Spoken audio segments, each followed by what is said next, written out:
வணக்கம் DPK tax. தமிழில் பிரபல செய்தி தொகுப்பாளராக இருந்தவங்க தான் சௌந்தர்யா அமுதமொழி. செப்டம்பர் 8ஆம் தேதி இவங்க பிறந்திருக்காங்க. இவங்க ஆரம்ப காலகட்டங்களில் பாலிமரில் ஒர்க் பண்ணிட்டு இருந்திருக்காங்க. இதற்கு பிறகு இவங்க நியூஸ் 7, நியூஸ் தமிழ், நியூஸ் 18 இப்படி பல சேனல்கள்லையுமே செய்தி வாசிப்பாளராக ஒர்க் பண்ணியிருக்காங்க. கடைசியாக இவங்க நியூஸ் தமிழ் 24/7 சேனலில் தான் ஒர்க் பண்ணியிருக்காங்க. நியூஸ் தமிழில் ஒர்க் பண்ண இவங்க ஏஆர் ரகுமான், மதன் கார்கி உட்பட பல தமிழ் பிரபலங்களையுமே இன்டர்வியூ எடுத்திருக்காங்க. இப்படி தொடர்ந்து ஒவ்வொரு வெற்றியாக பெற்றுட்டு வந்த இவங்களுக்கு திடீர்னு உடல்நிலை சரியில்லாமல் போயிருந்தது. இவங்களுக்கு புற்றுநோய் இருக்கிறதா தகவல் வெளியாச்சு.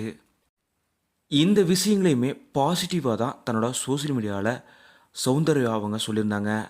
மீண்டும் நான் திரும்பவும் ஆங்கராக வருவேன்னு தன்னோட சோஷியல் மீடியாவில் இவங்க பல நேரங்களில் சொல்லிட்டு வந்தாங்க.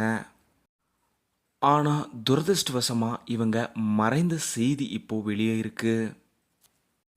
போன வருடம்தான் ஏஆர் ரஹ்மான் சாரோட நான் இன்டர்வியூ பண்ணது வாழ்க்கையில் மறக்க முடியாத ஒரு விஷயம். நான் மேலும் பலரையுமே இன்டர்வியூ பண்ணணும், அதுதான் என்னோடய வாழ்க்கையோட லட்சியன்ற மாதிரி அவங்க பதிவிட்டிருந்தாங்க.